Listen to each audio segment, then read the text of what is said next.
memberikan Dhamma Desana, di mana Dhamma Desana yang akan Samanera bawakan yaitu tentang berdana.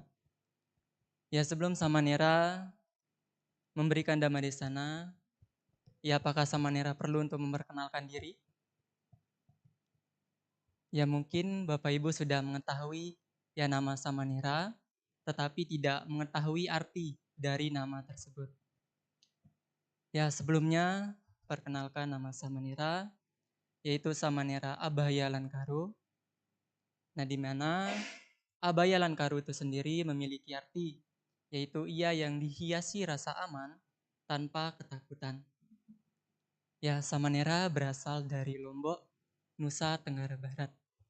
Ya bukan Lombok yang satunya ya, bukan. Ya Bapak Ibu Saudara, bulan lalu saat pembacaan parita di sini ya Samanera diminta untuk mengisi Dhamma Desana. Tetapi kendala Samanera di kampung ada acara, ya karena hal tersebut Samanera tidak bisa mengisi. Ya pada kesempatan pagi hari ini, ya hal tersebut dapat tercapai, ya, di mana Samanera berkesempatan untuk memberikan Dhamma Desana. Ya Bapak Ibu Saudara, sesuai dengan tema yang Samanera bawakan, yaitu tentang berdana. Ya tentunya berdana merupakan salah satu perbuatan yang sangat mudah ya untuk kita lakukan. Yang merupakan salah satu perbuatan yang baik. Nah di mana ketika kita berdana,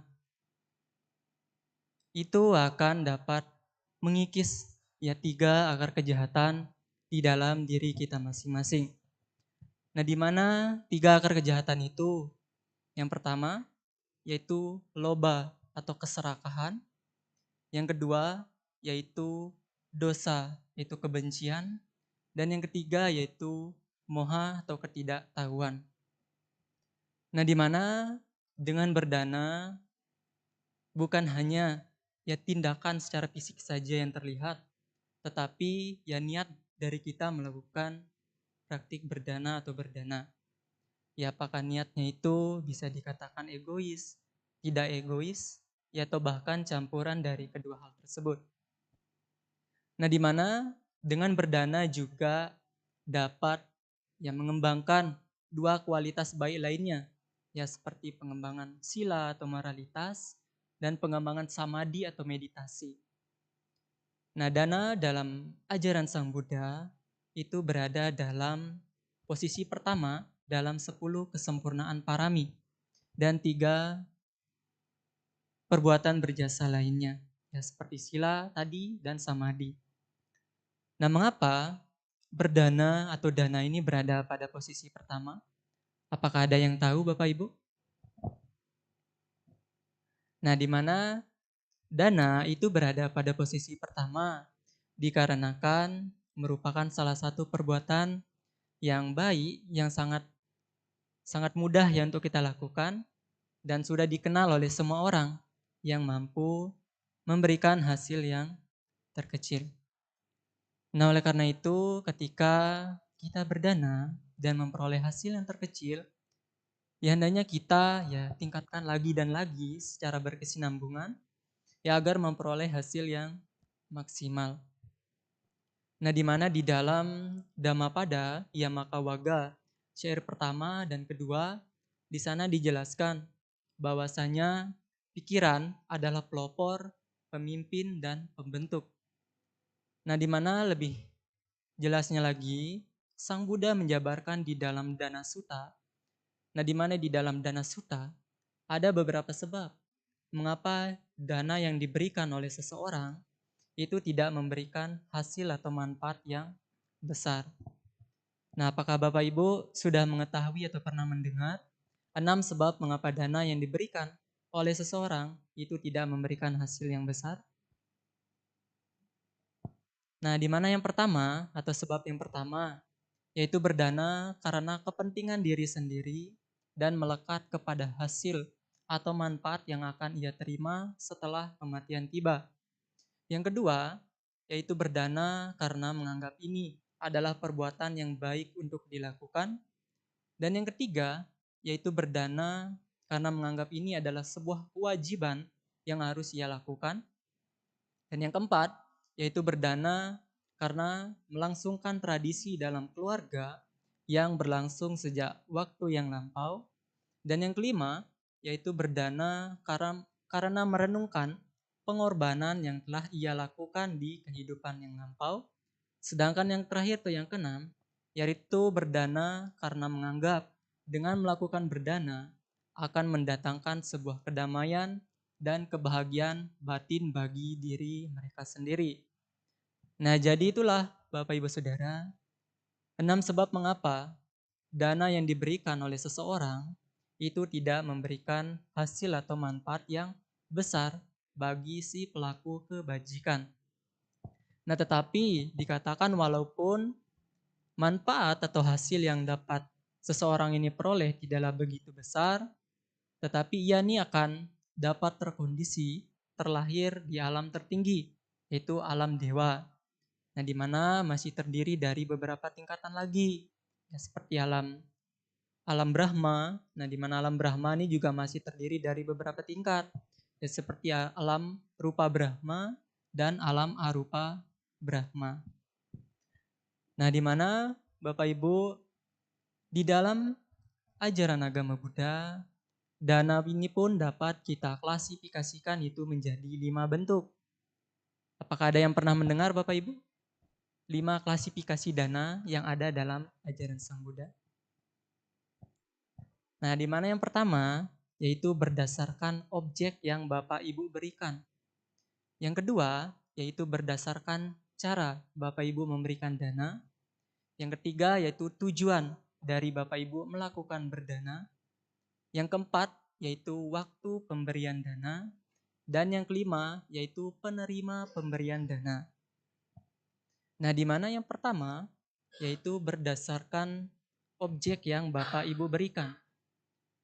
Nah, tentu ketika Bapak Ibu Saudara melakukan berdana, pasti ada objek yang Bapak Ibu berikan. Nah, di mana berdasarkan objek yang diberikan ini juga terbagi menjadi beberapa jenis.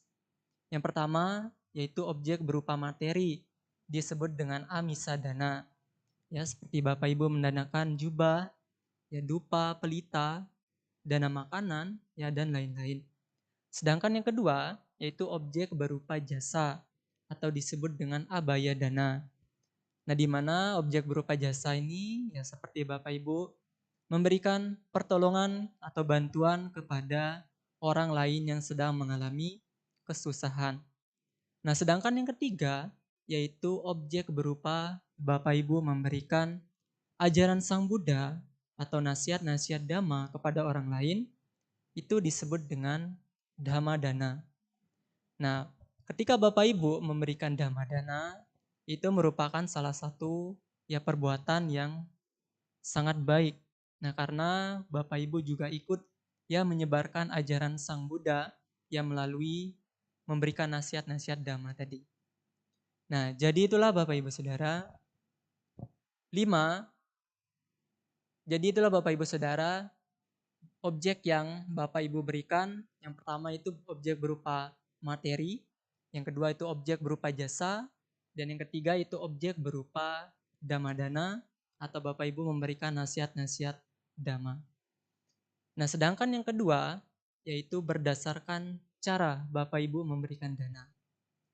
Nah, tentu ketika Bapak Ibu Saudara yang memberikan dana, hendaknya dilakukan dengan cara yang baik, ya, penuh perhatian, dan tentunya kita landasi dengan panya atau kebijaksanaan. Nah, di mana kita bijak dalam memberikan sesuatu kepada orang lain. Nah, berbeda halnya ya dengan seseorang yang berdana dengan cara yang ceroboh, ya tidak penuh perhatian, yaitu bagaikan membuang barang yang sudah tidak terpakai dan kita berikan kepada orang lain.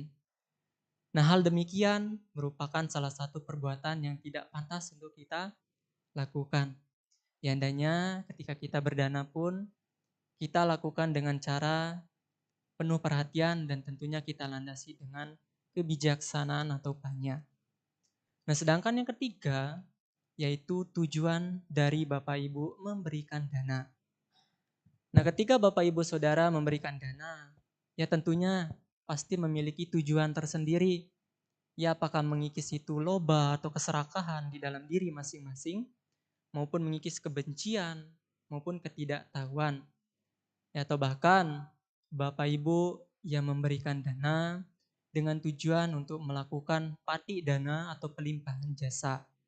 Nah, di mana Bapak Ibu memberikan ya dana kepada para bante, samanera maupun atasilani itu melakukan pati dana. Nah, di mana ketika Bapak Ibu Saudara yang memberikan dana, ya hendaknya jasa kebajikan yang Bapak Ibu Saudara lakukan itu kita limpahkan kepada para sanak keluarga, sahabat, keluarga, orang tua yang telah mendahului Bapak Ibu kepada para mendiang. Nah, sebagaimana air hujan yang turun dari dataran tinggi menuju ke dataran rendah, begitu pula dengan jasa kebajikan yang Bapak Ibu lakukan mengalir kepada para mendiang. Nah, sedangkan yang keempat, yaitu berdasarkan waktu pemberian dana. Nah, ketika Bapak Ibu Saudara melakukan berdana, ya hendaknya kita dapat memperhatikan waktu kapan kita memberikan dana. Nah, contohnya saja, ketika Bapak Ibu memberikan dana, makanan kepada para bante, samanera maupun atasilani, hendaknya dilakukan pada saat waktu pagi dan siang hari, ketika para bante dan samanera itu makan. Nah, berbeda halnya dengan Bapak Ibu berdana, ya makanan kepada orang lain, ya hendaknya dilakukan pada waktu yang sesuai, secara berkelanjutan atau berkesinambungan, agar memperoleh hasil yang maksimal. Nah, sedangkan yang kelima, yaitu penerima pemberian dana. Nah, ketika Bapak Ibu Saudara memberikan dana, ya pasti ada penerima dana yang Bapak Ibu berikan. Ya, baik itu dana penerima itu berupa perseorangan, itu disebut dengan pugalika dana. Nah, ketika Bapak Ibu berdana dan penerimanya adalah anggota sangha, itu disebut dengan sanggika dana. Nah, di mana ketika Bapak Ibu Saudara ya berdana kepada anggota sangha, itu merupakan salah satu perbuatan yang sangat besar. Nah, karena secara tidak langsung Bapak Ibu ikut menyebarkan ajaran Sang Buddha dengan cara yang menyokong kebutuhan pokok para biku. Nah, jadi itulah Bapak Ibu Saudara 5 klasifikasi dana yang ada dalam ajaran Sang Buddha. Nah, tentu ketika berdana pun ya ada kelompok dana yang Bapak Ibu berikan. Nah, apakah ada yang tahu Bapak Ibu 3 kelompok dana yang ada dalam ajaran Sang Buddha? Apakah ada yang tahu atau pernah mendengar? Nah, di mana yang pertama yaitu dana berdasarkan sutanta desana. Yang kedua yaitu dana berdasarkan winaya desana. Yang ketiga yaitu dana berdasarkan abhidhamma desana. Nah, di mana yang pertama yaitu dana berdasarkan sutanta desana. Nah, di mana dana berdasarkan sutanta desana itu terbagi menjadi beberapa jenis. Yang pertama yaitu anadana, yaitu persembahan berupa makanan dan minuman lainnya. Yang kedua yaitu panadana, yaitu persembahan berupa minuman, ya tidak termasuk minuman keras ya. Yang ketiga yaitu maladana, yaitu persembahan berupa bunga-bungaan. Yang keempat yaitu ganda dana, yaitu persembahan berupa wewangian, ya seperti dupa yang wangi, minyak wangi, dan lain-lain. Nah, sedangkan yang kelima yaitu padi peya dana. Nah, di mana padi peya dana ini yaitu persembahan berupa penerangan, ya seperti pelita, lampu, senter, ya dan lain-lain. Nah, sedangkan yang kedua yaitu dana berdasarkan winaya desana. Nah, di mana dana berdasarkan winaya desana ini terdapat pada peraturan disiplin para biku. Nah, di sana terdapat 4 jenis. Yang pertama yaitu ciwara dana. Yang kedua yaitu pinda patadana. Yang ketiga yaitu sena sana dana. Dan yang keempat yaitu besaja dana. Nah, di mana yang pertama yaitu ciwara dana. Ya, tentunya Bapak Ibu sudah mengetahui ya. Ciwara dana itu yaitu persembahan berupa jubah dan perlengkapan lainnya. Sedangkan yang kedua yaitu pindah patadana, yaitu persembahan berupa makanan dan minuman lainnya. Sedangkan yang ketiga yaitu sena sanadana. Nah, di mana sena sanadana ini yaitu persembahan berupa tempat tinggal, ya seperti pondok meditasi, kuti, wihara, dan lain-lain. Nah, sedangkan yang keempat yaitu besajadana. Nah, di mana besajadana ini yaitu persembahan berupa obat-obatan. Nah, sedangkan yang ketiga yaitu dana berdasarkan abhidhamma desana. Dana berdasarkan abhidhamma desana itu juga terbagi menjadi beberapa jenis. Yang pertama yaitu rupa dana, yaitu persembahan berupa penampilan yang pantas. Yang kedua yaitu sadadana, yaitu persembahan berupa suara yang menyenangkan atau merdu. Yang ketiga yaitu ganda dana. Ya, tentunya ganda dana ini ya, sudah sama Nera jelaskan tadi, yaitu persembahan berupa wewangian. Nah, sedangkan yang keempat yaitu rasa dana, yaitu persembahan berupa ya bercita rasa yang baik atau lezat. Yang kelima yaitu potabadana. Nah, di mana potabadana ini yaitu persembahan berupa sentuhan, ya seperti jubah dan lain-lain. Nah, sedangkan yang terakhir atau yang keenam yaitu damadana. Ya, tentunya damadana ini merupakan salah satu persembahan yang sangat baik. Ya, karena secara tidak langsung Bapak Ibu ikut menyebarkan ajaran agama Buddha dengan cara yang memberikan ceramah dhamma, uraian dhamma atau nasihat-nasihat dhamma kepada orang lain. Nah, jadi itulah Bapak Ibu Saudara, 3 kelompok dana yang ada dalam ajaran Sang Buddha. Nah, di mana yang pertama? Apakah ada yang masih ingat Bapak Ibu? Yang pertama itu apa? Yang pertama yaitu dana berdasarkan sutanta desana. Yang kedua yaitu dana berdasarkan winaya desana. Yang ketiga yaitu dana berdasarkan abhidhamma desana.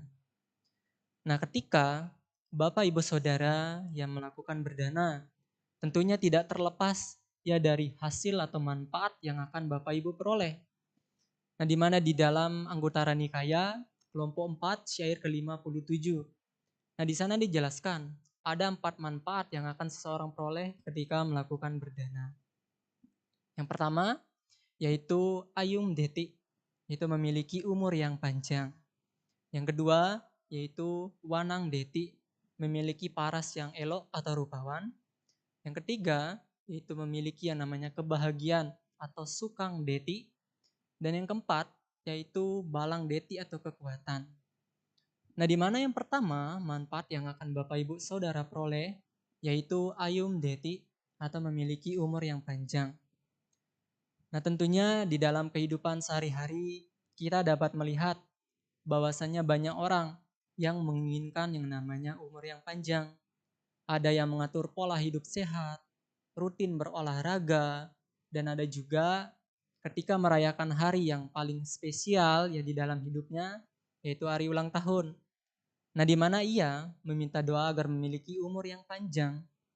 Tetapi hal demikian tidak menutup kemungkinan akan tercapai yang namanya umur yang panjang.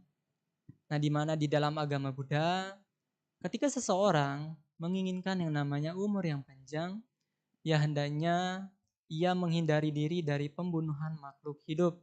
Ya seperti yang Bapak Ibu Saudara minta tadi, yaitu permintaan 5 sila.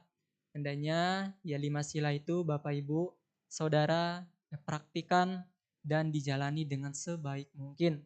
Ya agar memperoleh hasil yang maksimal. Nah, dengan berdana juga kita dapat memperoleh yang namanya umur yang panjang. Nah, di mana kita dapat mengetahui ya bahwasanya kita berdana, kita mengkondisikan orang tersebut agar memiliki kehidupan yang layak dan memiliki kehidupan yang lebih lama. Contohnya saja ketika kita melihat orang yang sakit-sakitan, ya, kelaparan. Nah, ketika kita berdana, kita mengkondisikan orang tersebut agar memiliki kehidupan yang layak dan memiliki bisa melanjutkan kehidupannya lebih baik.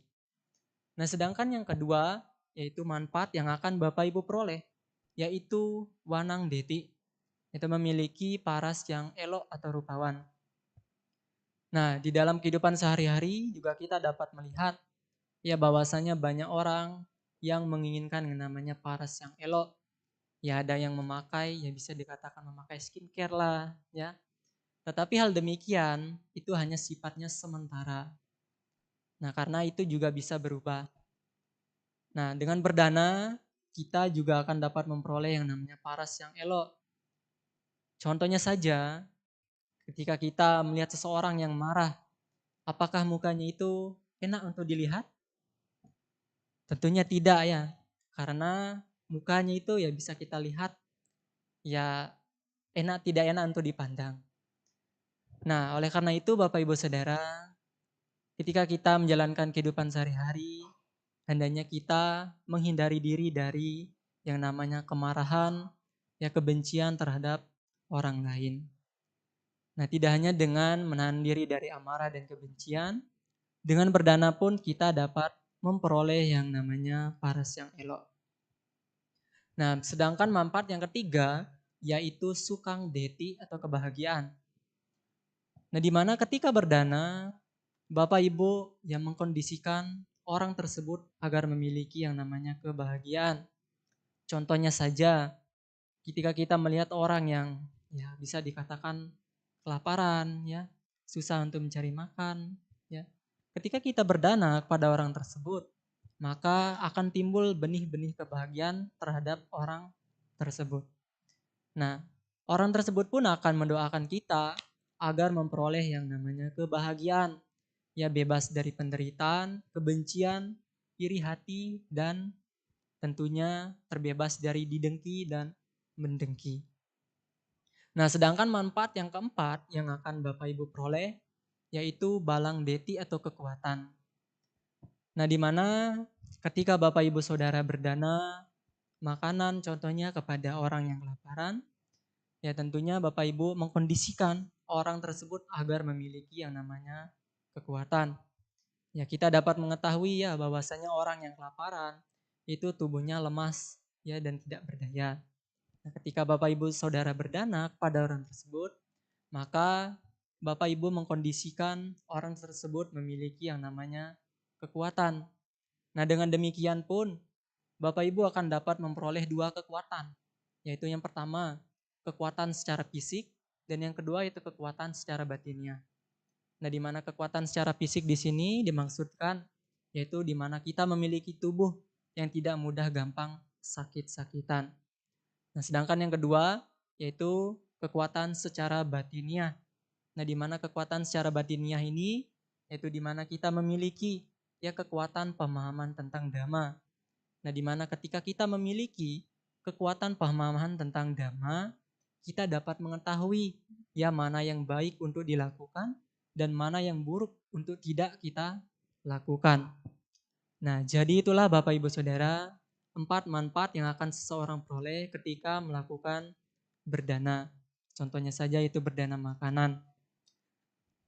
Ya, jadi Bapak Ibu Saudara, sebelum Samanera mengakhiri Dhamma Desana pada kesempatan pagi hari ini, ya adapun poin penting yang dapat kita ambil dari apa yang Samanera sampaikan, bahwasanya berdana adalah salah satu perbuatan baik yang sangat mudah untuk kita lakukan. Di mana ketika berdana, kita akan dapat mengikis 3 akar kejahatan di dalam diri kita masing-masing. Yaitu seperti keserakahan, kebencian, iri hati terhadap orang lain. Nah, ketika berdana pun kita juga melakukan berdana ini bukan hanya tindakan secara fisik saja yang terlihat, tetapi niat dari kita melakukan berdana. Nah, ketika melakukan berdana pun, ya hendaknya kita lakukan dengan cara yang baik, penuh perhatian, dan kita landasi dengan panya atau kebijaksanaan, di mana kita bijak dalam memberikan sesuatu terhadap orang lain. Nah, di mana ketika kita melakukan berdana, tentu tidak terlepas dari manfaat yang akan kita peroleh. Ya, di mana Samanera dijelaskan tadi, yaitu ada 4 manfaat yang akan Bapak Ibu peroleh ketika melakukan berdana. Yang pertama yaitu memiliki umur yang panjang. Yang kedua yaitu memiliki paras yang elok. Yang ketiga yaitu memiliki kebahagiaan. Sedangkan yang terakhir atau yang keempat yaitu memiliki kekuatan. Ya, jadi Bapak Ibu Saudara, demikian yang dapat Samanera sampaikan. Semoga bisa bermanfaat dan semoga bisa Bapak Ibu Saudara praktikan di dalam kehidupan sehari-hari. Samanera tutup dengan ucapan Sabe Sata Bawantu Sukitata, semoga semua makhluk berbahagia.